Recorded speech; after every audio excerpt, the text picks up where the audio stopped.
Okay, today is July 28th, 2025, 5 p.m. It's the City of Elkhorn Standing Committee for Financial and Judicial. Roll call, please. Gary Payson Jr. Here. Scott McClory. Here. Ken Minell. Here. Okay, we're here tonight to talk about discussion and possible decision regarding proposed 26 to 2030 capital improvement plan. Adam. All right, well, welcome everybody. Appreciate everybody coming here on tonight. It's hard to believe, but we're already well on the way of budgeting season. So first step for us is always working on the CIP. So the hope was tonight just to give you a kind of preview of what we're looking at for the CIP for 26 to 30. And then depending on your feedback, we can either have another F&J meeting and further flush this out, or you can forward it along to the council. This will be something that'll continue to be refined over the next 4 months, basically until November, December. So this is not, one shot, opportunity. We'll have it on the council agenda pretty much every meeting, just for opportunity for additional discussion if you want. I'm just going to go through some of the main projects, biggest projects, just to talk about. In the electric department, they're looking to get transformers to replace the transformers they've been using for Creekside and for some of their inventory. So those are two big ticket items that would be about 1.3 million together. Waiting for clarification from BZ on whether we'll get reimbursed or not from Creekside for their portion, as well as whether the other developers would paying us for those. I know that'll be a big question. Depending on how that goes, we may have to push back some of the other electric projects, but I know, Corey, you were pulling the cash that we have for electric department. What's that at? It's at like 3 million right now. Okay. 3.5. Is that both LGIP and pooled cash, or? Yes. Okay. The unrestricted funds. Yeah. So we'll get more information on that in terms of reimbursement opportunities from developers for that cost. Just moving down to the fire department, pretty much 4 big ticket items for the fire department. One, they're looking to get a fire engine pumper in 2026, water tender in 27, another pumper tanker, I should say, and not another, but a fire pumper tanker in 28, or I should say 29, and then a fire engine pumper in 2030.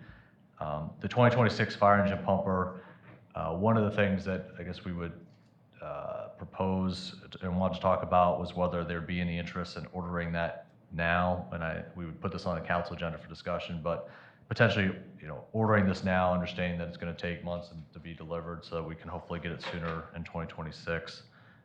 Chief, can you explain how long what the delivery process would be? Depending on manufacturer, the one we're looking at, if we place an order today, we should be able to take delivery of it in 26 with the ones I'm looking at. Other manufacturers right now, engines are 3 to 4 years out. Trucks are 5 to 6 years out. So it's a supply chain issue with manufacturers, what it is. Do we have to put a deposit down? No, it wouldn't be until delivery. So, and when you say 2026, you're saying January or December? It would most likely be second quarter or later. And that's if we put it in now. That's if we put it in right now. I don't think we have much choice. So, sorry, Do we have an agreement settled, or the old agreement with like LaGrange and all of them for the purchase of the vehicle? So right now, I know, Chief, you just presented this at the Fire Advisory Board meeting. How'd that discussion go? They said, no one has the money, no one wants to do it, but we have to do it. Okay. That was pretty much the consensus. I did not have Town of Geneva there. They were a no-show, but I did have everybody else. Yeah, and so that was one of the things we wanted to do better this year in terms of making sure that everything, the CIP that's on here was presented to the Fire Advisory Board meeting last week, so they could talk about it first. So hopefully that answers your question. Okay. Gary, may I? Yes, sir. Is the number we see here for the fire engine pumper, is that our share of it, or is that the total cost and will be reimbursed some from the towns? The 1.125 is total cost. Okay. So approximately 40% or something comes back to us? Yes, sir. Yeah, okay. Yeah, it looks like if you were to look at the CIP sorted by the funding source, the city's share would be 6075. Oh, okay. It's on our other document Yeah. here. So the first one we're looking at, the sorted by department, is kind of the easiest way to just get the overview of what the departments are doing as a whole, and then if you want to get into the, Well, can we just finish talking about that fire truck first? Why we're not making full decisions on everything? Is it possible that this committee can make a decision to push it forward to next week's council to go ahead and pursue issuing, placing the order for 2026? Can we do that on this agenda or no? And I'm asking, I'm not telling, I don't know. Or is it just a discussion piece from the standpoint of, if we ordered it now, we're not gonna get it till second quarter, third quarter anyway. But recommending that the administration put it on next week's agenda for discussion? yeah, I mean, we did list on the agenda, this was a discussion / possible decision, so. So suggest that. I'll make that motion. Second. Okay, all in favor, say aye. Aye. Opposed? Motion passes. Okay. All right. All right, moving on. So anyway, they've got plans for pretty much one apparatus a year. The 2030 fire engine pumper would be a backup to the one we'd be getting in 26. I know the chief said the current backup we have is failing, and The current backup one is the one that we just stuck $50,000 into the pump last year, and the service company said we might get a year or two out of it, and otherwise it would need a complete pump module replacement. So at this point, we're almost, I hate to say it, but we're almost better off getting something else rather than keep on dumping money into that one, not knowing if it's gonna last or not. And we're talking about the one for 2030. Right? correct, yeah. Correct. But the one for 2026 is gonna help too. Correct. 2026 will go in service immediately. It would just be one of the aging ones that we already have that would be going out in 29 or 30, that would be getting replaced. That would be our backup for it. Yeah. And, just as a reminder too, I mean, the 2026 items are obviously the most critical because that's the budget year we're most concerned about. And these others are other years, 27 to 30 are more planning tools. So every year we're going to reevaluate and things may get bumped forward, may get bumped back, but. And just as a postscript, I guess I personally, I can't speak for everybody else on the committee, but I personally like that this is always on the agenda as we get closer and closer and closer to signing off on the budget. So nobody can say, oh, I missed that one meeting and I wanted to, say something. You're gonna have, for those of you that are newish. Yeah, like I said, I personally just like that it's always on the agenda, whether somebody wants to bring it up, say something about whatever item, so. Well, and I like to see the other years, because one of the things I was looking at is like, seeing what, because of the concern of the lack of contribution to the fire department over the past few years, I wanted to see what the cost impacts were, because if there was something a little bit less expensive that we could bump something else out, move something else in. Sure. That's one of the things I was looking at over the weekend, but, they're large dollar figures. So, but just having that number there to say, okay, if we were in a good position, say, okay, XYZ truck, we're gonna push out another year and we're gonna bring a fire truck in, as an example, but just having that there for people to see and think about is what I like. So, I'm sorry, go ahead. No. Yeah, and just one final sort of, as far as just strictly fire, and I do appreciate, Corey, and again, an attempt to help the towns understand what the future, obligations are. She did provide, using what was on the CIP, gave them a breakdown as to this is what your share is in 28, 26, 27, 28, 29, 30. So, and she did it by jurisdiction so they could all see. So, thank you to Corey for putting that together. Thank you, Corey. And then moving on the fire station rehab / new station. This one, we wanted to make sure it's listed in the CIP because obviously it's something we're actively, working on. At the same time, given the uncertainty as to, is it a rehab, is it a reconstruct, and what year it's going to be, and questions about location. We didn't think it was, couldn't really put it in a year at this point because we just don't know what that year is going to be. So it is on there as a future expense, but that's not to necessarily mean that it's a future beyond 2030. It's just we don't really know right now what year to put it in. I would say everything else on here, if you see any other future column expenses, those are intended to be truly future post 2030 that we just want you to be aware of because there's something really, noteworthy. And I know there's just a few of those, but just dropping down to the police department, their big item is the body camera replacement. Captain Bradley, you want to talk about that? Yeah, I believe we're on year 6 of these. The lifespan is 5 years. So it's just time for them to be replaced and updated. We're having failures on our cameras and the batteries as well, so they just need to be replaced. And you're looking to get approximately 20-ish, 20? We're looking about there, maybe a bit less depending on staffing at the time, but yeah. So that's going to be a large one-time purchase for the police department this year. Just as a side note, we do intend on paying for that out of our capital equipment replacement fund. So, Hey, Adam, could I just circle back to the fire station? Yes, you can be heard. Thank you. Oh, may I be heard? Thank you. So the fire station rehab or new station really should probably be police department too, because ultimately, they're in or out in 29 out of the county building. I mean, I think we just need to sort of acknowledge that or think about that we might be doing maybe a joint police fire station, depending on what we hear back from the county. I would say at this point, you gotta keep them separate. Okay. I didn't know. Yeah. Okay. Just because, Is that because we're because waiting? we could be breaking ground in January, I'm just throwing a number out there. Sure. If all of a sudden all the stars align, we could be breaking ground on whatever with a firehouse, Okay. right? So if you tie it all together, then it muddies the water at this point, especially with not knowing what the county is. Is that because isn't we're waiting gonna on the county to hear about what potentially might happen with that do. building? It's a contributing factor. I'm Yeah. asking, yeah. All right, We don't know what we don't know, right? sure. But if we turn around and tie everything together and tie them into one, then it becomes a bigger issue, which is harder to. Break back apart. Right. All right, cool. Thank you. You're welcome.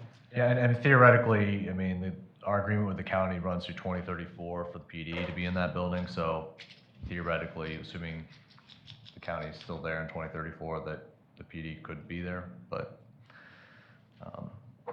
and just the challenge too is all the joint public safety buildings we've seen are you're looking at $30-40 million on average for those projects. So that also is going to then when you look at our bonding capacity or debt limit raises a real challenge. So that's one of the hesitations with wanting to, at least at this point, commit to it. But I mean, I understand that it's something we're thinking about certainly as we look at projects. But that's the reason we've listed just the fire station for right now.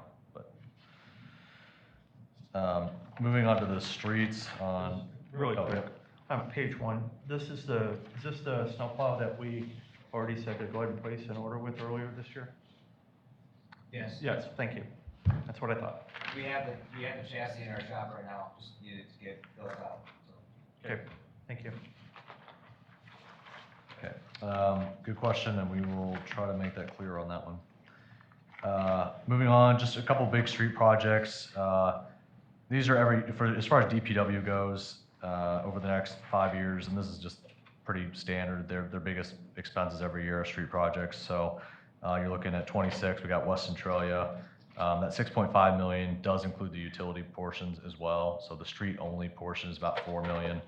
And you can see the breakdown between the streets and the water sewer when you look at the funding source a spreadsheet that we were talking about earlier. But so you got that in 26. You got Jefferson Street at $4.35 million in 2027. Then you'd have 3 street projects in 28 with Olson, Sunset Drive, and Van Buren, and those are each about $800,000 a piece when you factor in the construction and also the design. So collectively, again, you're looking at about 2.5 million for those, and then 2030 we've got Ridgeway for street reconstruct. So those are kind of the big street projects we got tentatively planned.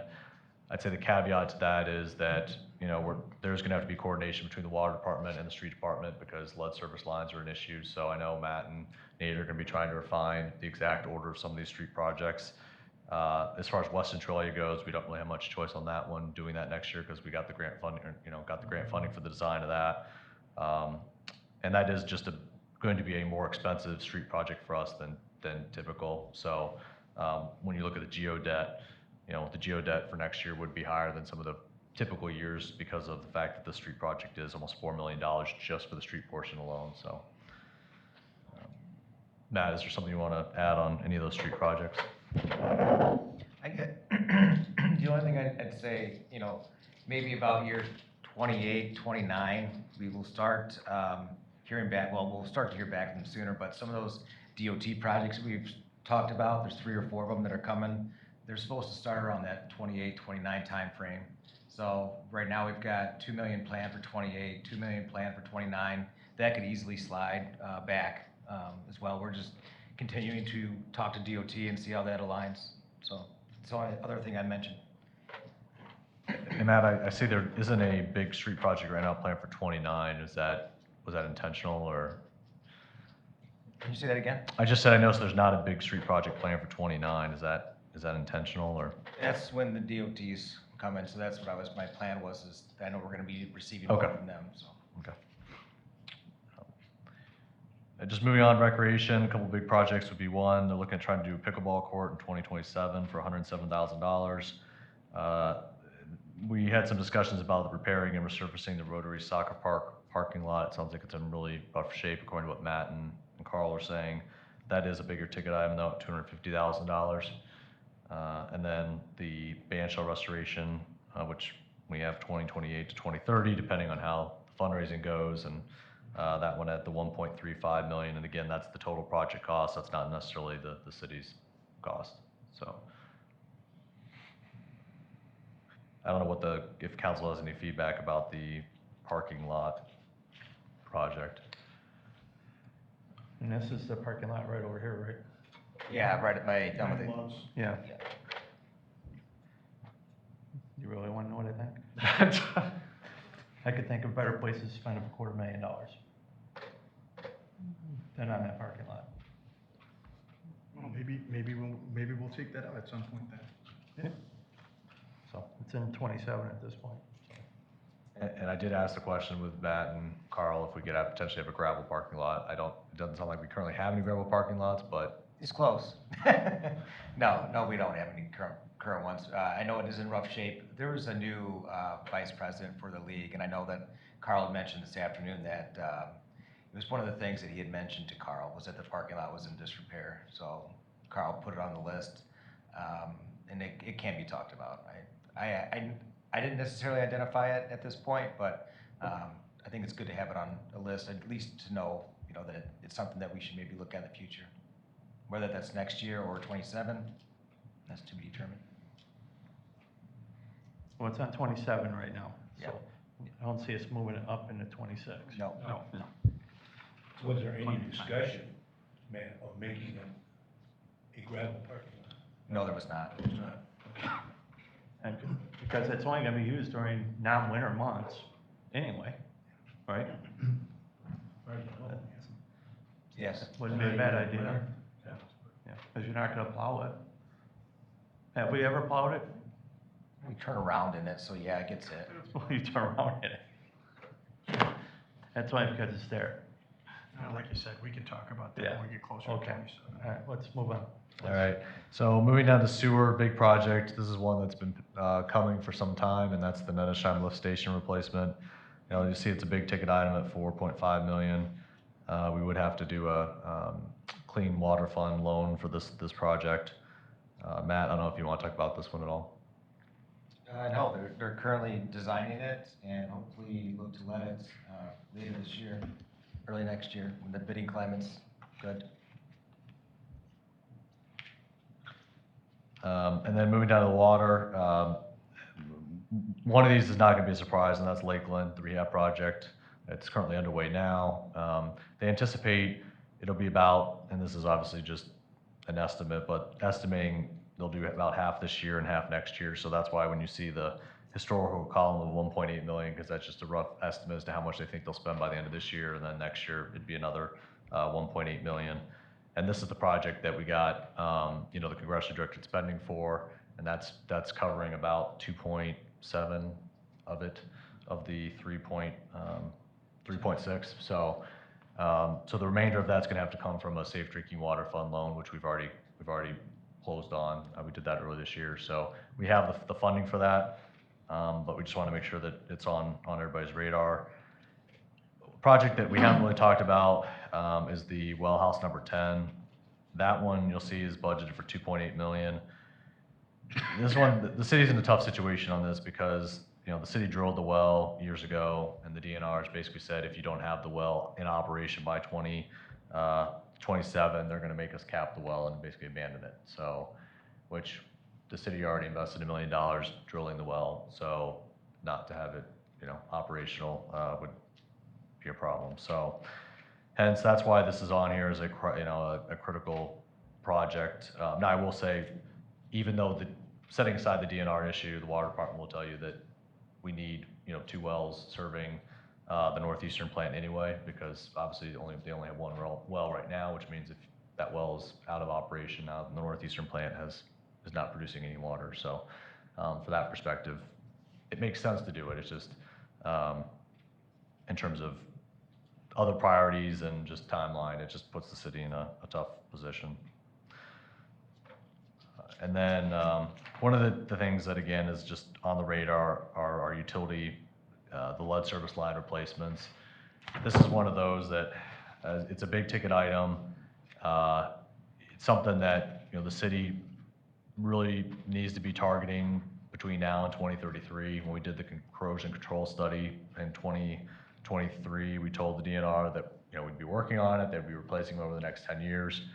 At any point, the state or the feds may require us to replace all of our lead service lines by, you know, a certain period of time. So for those reasons, it's something we need to, you know, really focus on. But again, it comes down to where we're going to get the money for it. And so this is probably why, you know, Matt and Nate are going to have to, you know, really coordinate well to try to figure out, you know, how we can maximize the LSL replacements while doing street projects. And of course, the other challenge too is keeping open for any funding opportunities that come along. It's like it's been so unpredictable where they have funding some years, then they don't have funding other years, that we're really just going to have to try to take advantage of those funds when they come available.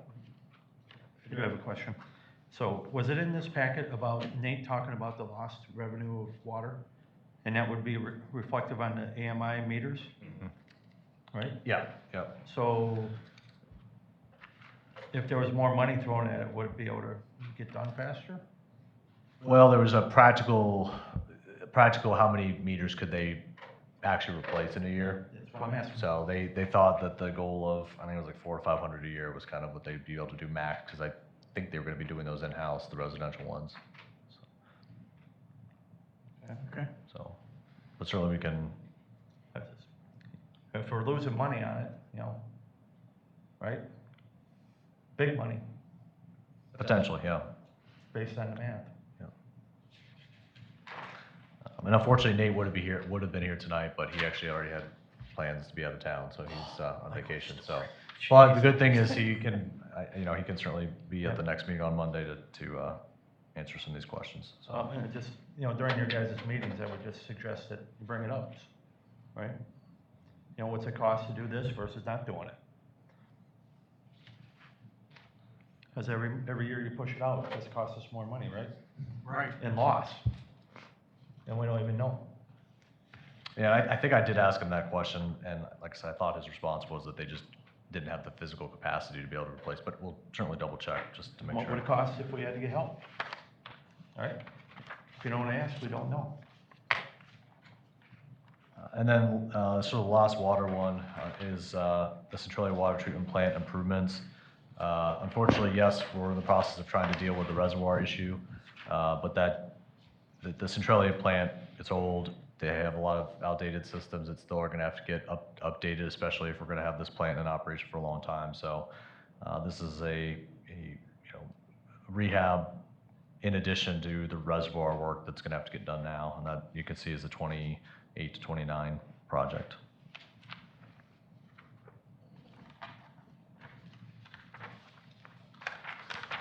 Just, if there aren't any questions about those projects, I have one. okay.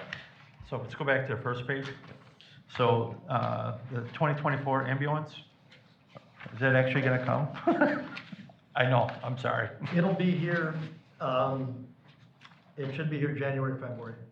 Okay, So it is getting built, the chassis is getting built 22nd of August. I already got a VIN number on it.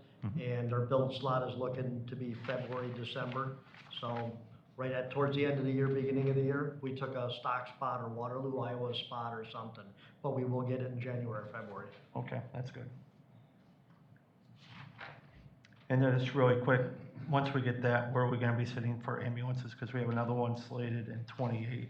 28 is replacing the 2016 that currently has about 112,000 miles on it. And then I'll slide the newest van chassis one into reserve. And we'll be looking a whole lot better then. Okay, so once we get this other one, we'll be sitting okay. We'll be sitting okay, because the next one, I don't even have the next one planned till 2034, 2035. Okay. All right. Just want to make sure there's no surprises. Thank you. Okay. Anybody else have any questions before we move on to the next discussion that Adam has in the pile? The only question I had was, on page 2 of the WISDOT SMFA's, it says 4.7 million, but then when you go to the right and keep going down, it only shows us as 1.2 million. Am I looking at that wrong? Do you see what I'm saying? 6 million. It's like the 5th item down on page 2. It says the total's 4.7, but when you look at the fiscal years, it only adds up to be $1 million or 1.2 or whatever. Well, those are 2 millions. Huh? 2 million. 2 Oh, million, 2 I'm million. sorry. I thought those, let me put my glasses back on. I thought they all said 200,000. Never mind. I retract my complaint. Wow. You balance your own checkbook? No, I don't, actually. I'm sorry. I knew I had to be looking at, the first line said 200, the second line said 200, and I just kept going. Yep. I'm sorry. You're good. Yeah. You're good. Any other questions as we move along? Yes, sir. I had a couple things, I spoke to Adam about them, this morning. 2 things that are not on here, I think we should at least talk about. One is East Town. Last time they were in, we talked about putting in the curb stops. They would pay for them, and we would take over their utility building. I think that's a worthwhile project, because if it delays us taking over that whole subdivision, that's a good thing for the city, because at the end of the day, it's us. I think where we left for that meeting is we're waiting for details from them to make a proposal, isn't it? A written proposal?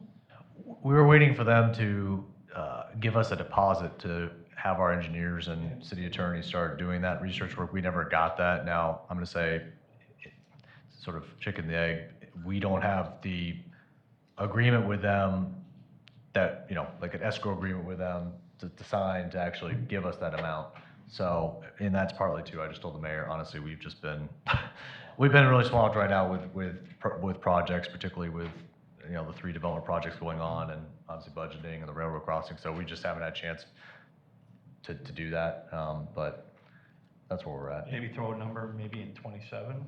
You just want to Pretty placeholder limit. for now, Tim, is what you're Well, requesting? if it's not gonna cost us much money, because they're gonna pay for it, and it helps them a great deal, I think it behooves us to keep that homeowners association going, because if they walk away, it's us. I got a question though, we were just talking curb stops, but how old was that system? Well, I mean, we might be on the hook for, starting right where the city comes in and doing the whole thing. I think So it's I don't think it's something only curb stops. no, that just gets us to, allows us to do the billing, because then we can shut them off. You can shut them off, right? Yeah, and just for clarification too, I think that was one of the things we were gonna ask them to do, which was as part of that escrow agreement, or the, deposit, is they would have to cover the engineering fees for Kapoor to do some preliminary research on what is the state of those lines, so that can give us the cost estimate. So, certainly we could put something on the CIP just as a placeholder for, whether it be doing curb stops or, installing the curb stops, the valves, but we're really not gonna have a concrete hard number until Kapoor actually is able to evaluate what the condition of those lines are, so. Yeah. And I would agree that it requires a much longer conversation before we put money out with, you can count on us, handshake agreement kind of thing. Especially as thin as we are the next couple of years. Yeah. But I have no problem putting it in a box for now, just to give it a placeholder. I'm not opposed to that. I think my next one probably merits at least a good discussion. I got a number of calls and complaints, and then I got a guided tour out at Sedge Meadow with the water retention ponds out there. Matt, maybe can you bring those up? The ones that are, you turn into Sedge Meadow and then you take an immediate left on Amos.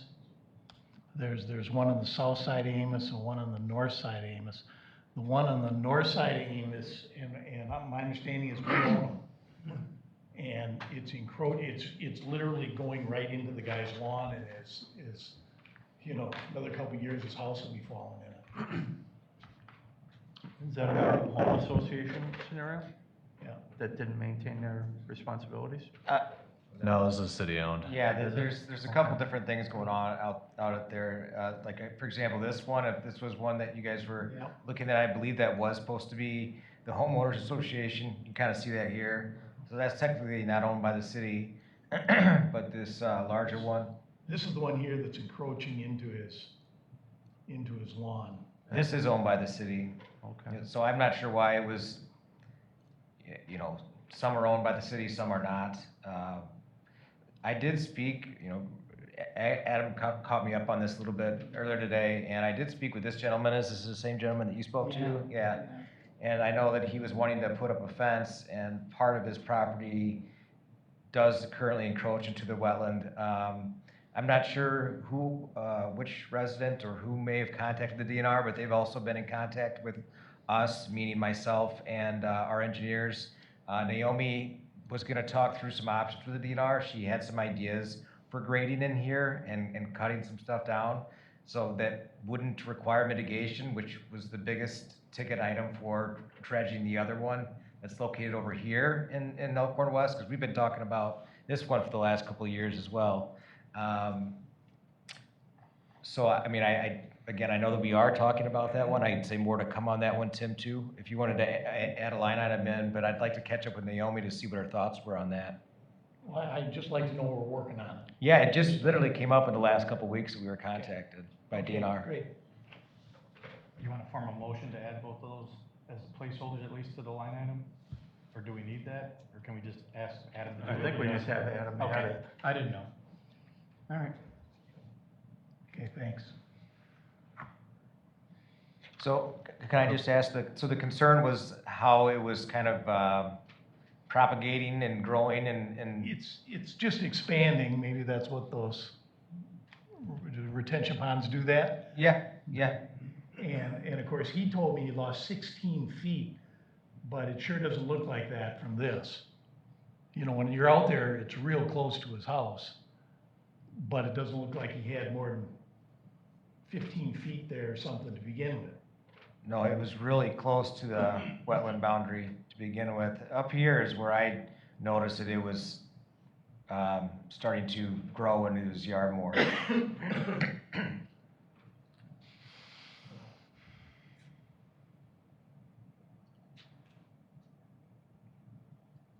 Okay, yeah, okay, Adam, what else you got? Yeah, just a couple sort of, just a couple points on the funding side of it. Just, again, just to emphasize that the water department right now has, they've got, as I mentioned in my memo, they've got $12 million worth of projects, and right now, realistically, we have funding for about 5.5 to 6 million of that 12. So the water department definitely is going to continue to, actually theirs is closer to 14 million. So again, as we talked about earlier, the water revenue issue is a big problem. The one thing to sort of keep in mind too is a lot of this is driven by expenses too. So there's the revenue side of it, which if we can capture some of the lost revenue, which again, Nate thinks is probably about 5% too high right now, which is actually a big amount when you look at the value of that from, the financial perspective. And then from the expense side of it, we had a couple years where expenses, kind of popped in 22, 23. Last year in 24, they were down on the maintenance side. So if we continue that trend, which at least this year, halfway through the year, we're on trend to be like 24, which is good.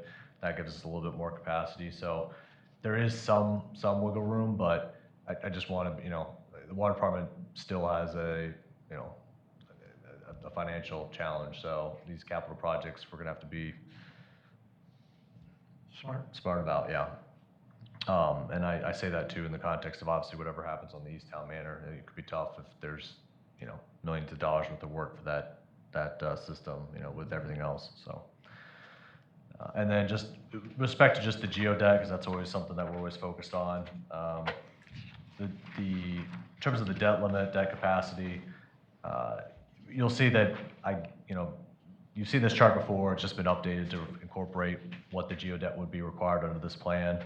And, so the good news is that our geodebt would, in terms of that rolling 5-year average, is going to continue to kind of just slowly tick down. It'll be around 56%, stay pretty steady around 56% between now and 2030. Can you hold on, let Matt catch up? Oh, yep. I'm finding it. That's where you want it. This shows the geodebt projects here, right? Those are the projects, I think, in terms of the chart on the geodebt itself. Matt, there should be a separate chart. There you go, yep. Thank you. Yep, sorry.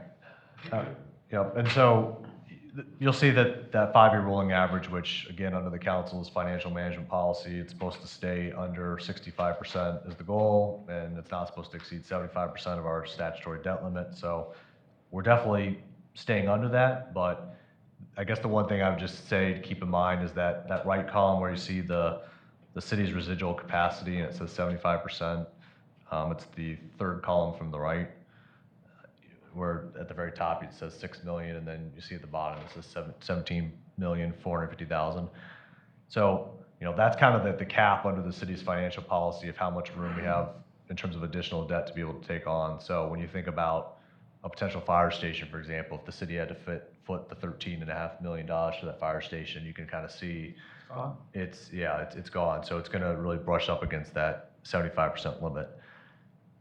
The only counter to that is just that might help is the fact that this assumes a 3.5% increase every year in our equalized value. Our equalized values have been going up 9-10% a year the last few years. Now there's no guarantee that's going to still continue, but just looking even at our assessments this year, we got for property assessments, they're again almost double digit in the city. So equalized value is still probably going to be around 8-9% probably citywide. So this is a conservative estimate of the equalized value growth. It also is not factoring in the Creekside, Sugar Creek, or Harvest Point development, in part just because those projects just have no guarantee as to when they're going to get done, when the value is going to get added to the tax rolls. We obviously don't know for sure how many phases, let's say, Creekside is going to do over the next 5 years. So this is a conservative estimate on the equalized valuation side of it. So there is probably going to be more capacity than you see, but I just wanted you to be aware that obviously,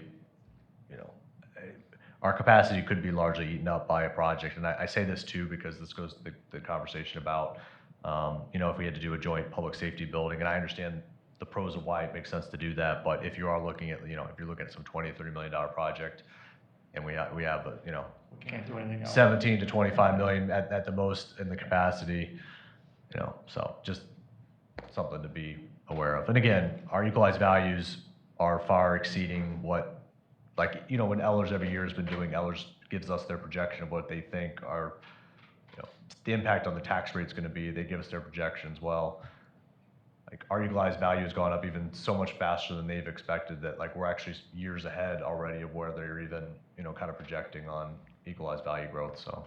Yeah, but we shouldn't be planning that. Yeah, Definitely.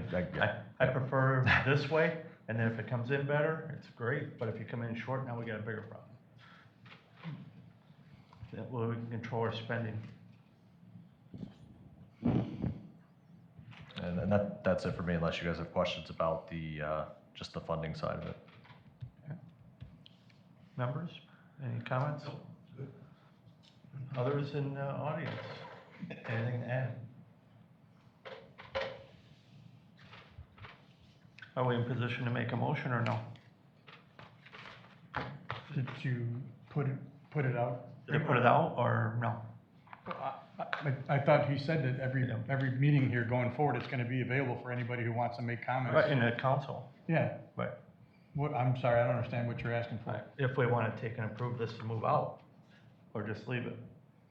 I think what, I guess we've been looking for is there a motion to move this forward, to at least put it on council agendas for future consideration is really what. Okay. That's my motion. Second. Okay. Any discussion? All in favor, say aye. Aye. Opposed? Motion carries. Next, we have review and discussion regarding city attorney bills. And this was my item. I asked for it to be placed on the agenda. Thank you for providing the invoices. I guess for me, going forward, I'm satisfied. I just figured from a F&J standpoint, you know, money going in, money going out. Maybe twice a year, July 1, Jan 1, we see these invoices, and it just shows us what exactly, you know, how many. I had no idea. You know, I said to Captain Brandel when I was walking in the door, I didn't have any idea if we spent 8,000 so far this year, or 80,000, or 800,000. I mean, or some crazy number. And this helps me, you know, this satisfies my curiosity. And so, like I said, I'd be an advocate of, you know, twice a year, unless you guys want to do something different. You know, here's the snapshot of Elaine's business coming and going with the city and what they spent their money on. And I was pleasantly surprised, you know, X amount of hours or minutes for this amount, or this little phone call with so-and-so. I actually expected it to be a lot more. I will say, after reviewing it, after hearing rumors that some of the costs were higher than what they actually were. When I looked at it, I was like, oh, that's better than what I originally heard, so I was glad. The only thing I would suggest is maybe you send an email out to the F&J, or even the entire council quarterly. This is what we spent on legal services. Okay, yeah, If that's we possible. can send certainly the amount we've spent. The challenge, I would say, would just one hesitation with actually sending out the invoices themselves. Sometimes they have. That's the dollar amount. Yeah, okay. I'm fine with that. And After I've seen the invoices now, I'm good with just, you know, here, you know, January through March 1, it was 16,000 or whatever. And something's weird, then we'll bring it to F&J Yeah. and say, we want to deep dive it. Right. But just a summary with no other details. Yeah, I'm good with that. Yeah. I just thought we had a responsibility as the committee, you know, regarding finance, to see the, you know, money going in, money going out. And Matt, can you actually just real quickly just pull up the very first? You should see one PDF in the packet. Not that one. Keep going. Very next one. Oh, It's way that. behind that. Yeah, it's after the. Oh, there you go. Can you scroll just up to? Just keep scrolling and stop it. You'll stop once you get to that page, right? Oh, there you go. That one. Perfect. Just as an FYI, so the city attorney expenses are allocated to the different, you know, different funds and different Right, GL sure. accounts. And just one thing I want to just point out is like the 208 fund, that's our community development fund.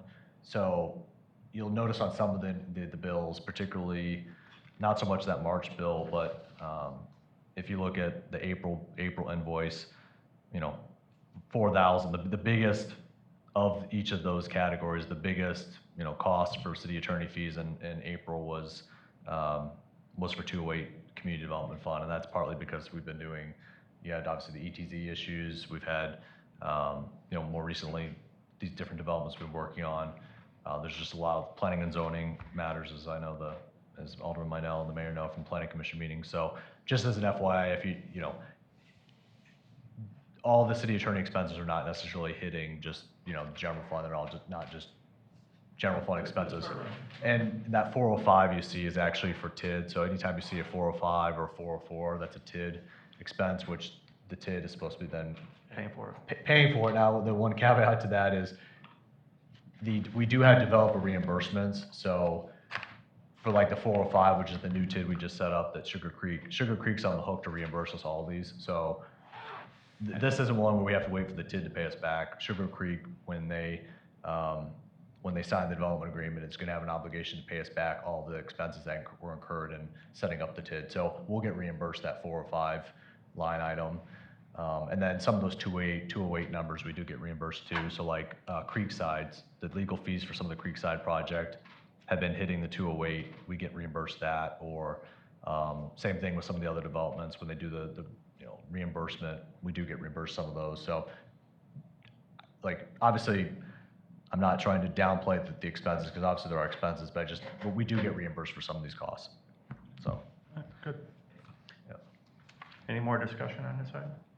There's no action to be taken. Entertain a motion to adjourn. So moved. I'll second. All in favor, say aye. Aye. Opposed? Meeting is adjourned. Thank you.